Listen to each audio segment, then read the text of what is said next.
Hi, welcome back to our channel. My name's Jolie, and today is September 20th, and I'll be reading from Each Day a New Beginning, and just talking about some things that I had a great meeting this morning, and really wise, wonderful people, and so I wanted to share that with you, and well, let's get started. September 20th, and all right.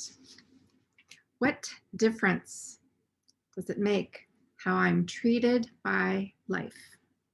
What difference does it make how I'm treated by life? Because my real life is within. And that's a quote from Angela Wozniak. And it says, "It is said that we teach people how to treat us. How we treat others invites similar treatment. Our response to the external conditions of our lives can be greatly altered by our perceptions of those conditions. And we have control of that perception, even though we may not feel that we do. We become out of control, right? So the idea is to learn how to regulate that little by little. So no experience has to demoralize us. No experience. Each situation can be appreciated for its long-term contribution to our growth as happy, secure people. No outside circumstances will offer us full-time or forever the security we all long for. No outside circumstances offers that long-term security that we all crave, right? And in like manner, none will adversely interfere with our well-being, except briefly and on occasion, right? Pain is temporary. So the program of the 12 steps and recovery of self-discovery, the program offers us the awareness that our security, our happiness, and well-being reside within. The uplifting moments of our lives may enhance our security, but they can't guarantee that it'll last. Only the relationship we have with ourselves, our higher power within, God, can promise the gift of security. The ripples in my day, the ups and downs, are reminders to me to go within, because it is said that we teach people how to treat us.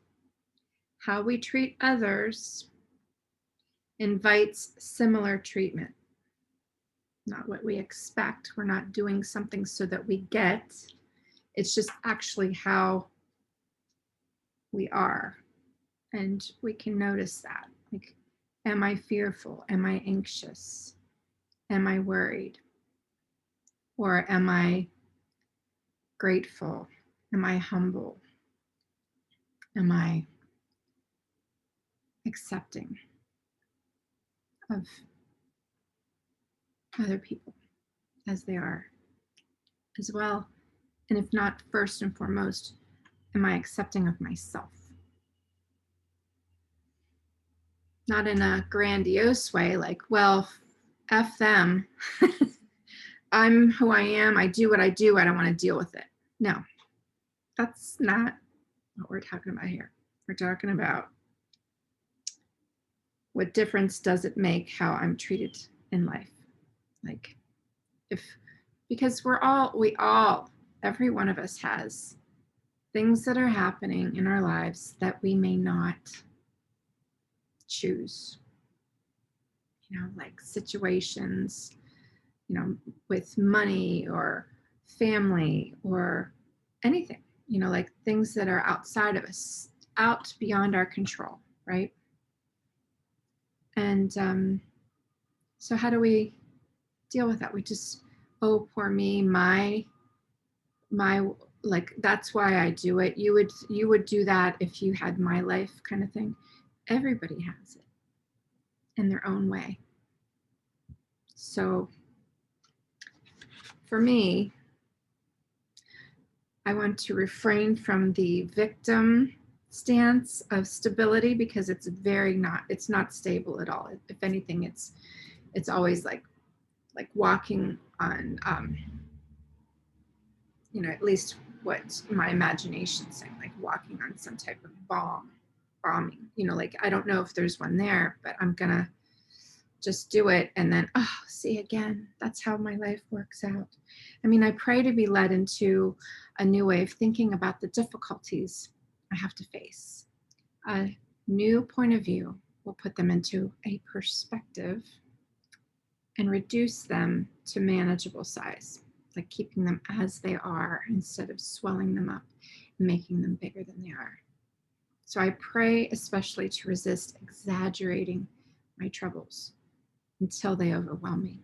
And then I can't manage that. And then I get confused. I end up, something fell down today. My cat, I don't know if you saw my one cat video where she's drinking the water. It's pretty funny. But just so you can see, she's up and around all my paperwork. And one of the pieces of paper that fell down, and I see this as a divine intervention for my day. It says, harboring resentment is infinitely grave, because anger is not a luxury that I can afford. My higher power gives me a choice. And my higher power is, like, for instance, like maybe today I'm looking at my higher power as being me in a more wise position in life. Like maybe when I'm a few more years under the belt of working on myself, being present, connecting my mind, body, and spirit, so then, like, that person is pulling me forward moment by moment, giving me a choice. Like, you can choose each time you're having these troubles, right? There's choices. Do I go and worry and fear?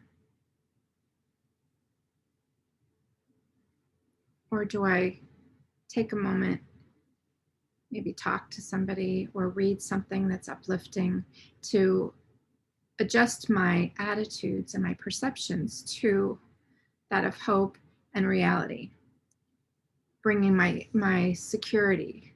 Like, I can do this because I've done things before. I can do it.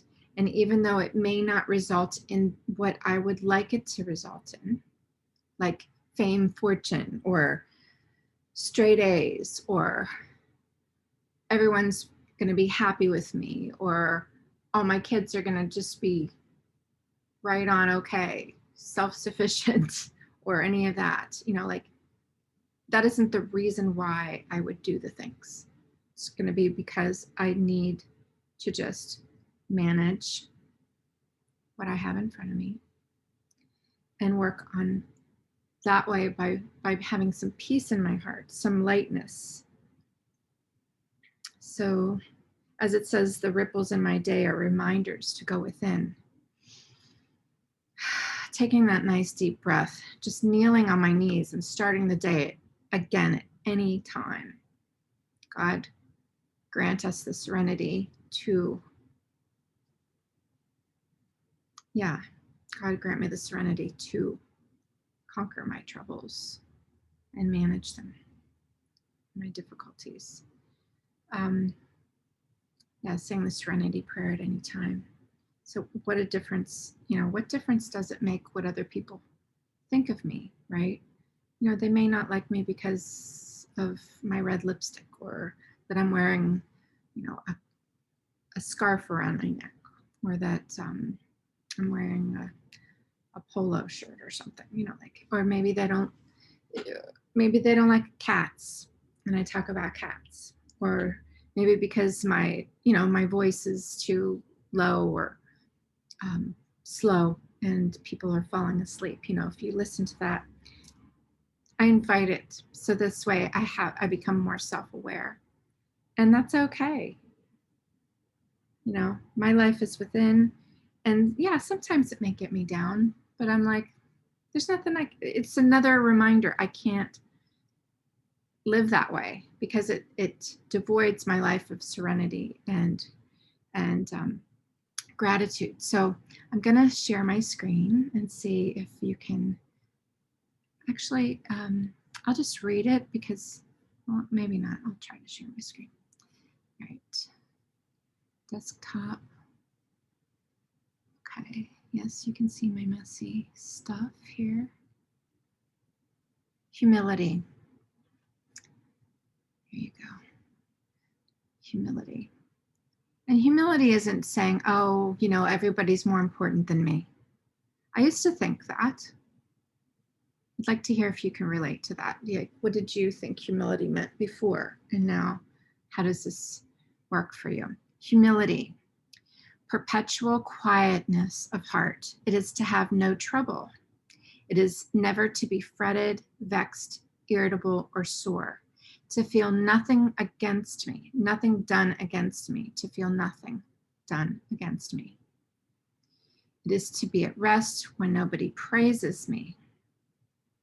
And when I am blamed or despised, it is to have a blessed home in myself where I can go in and shut the door and kneel to my Father, my God, my higher power in secret, and be at peace, as in a deep sea of calmness when all around is seeming trouble. So that's one of the Dr. Bob from the AA group, what he used to have on his desk. And we read that in my Al-Anon group meeting. And it helps me. I was like, what? At first I wasn't like quite understanding, like, what does that mean? Like, so hide in the closet or hide somewhere. But then I thought about it. It's like if you can relate to having an alcoholic come home and they're screaming at you, like, where's this or where's that? And you're like terrified.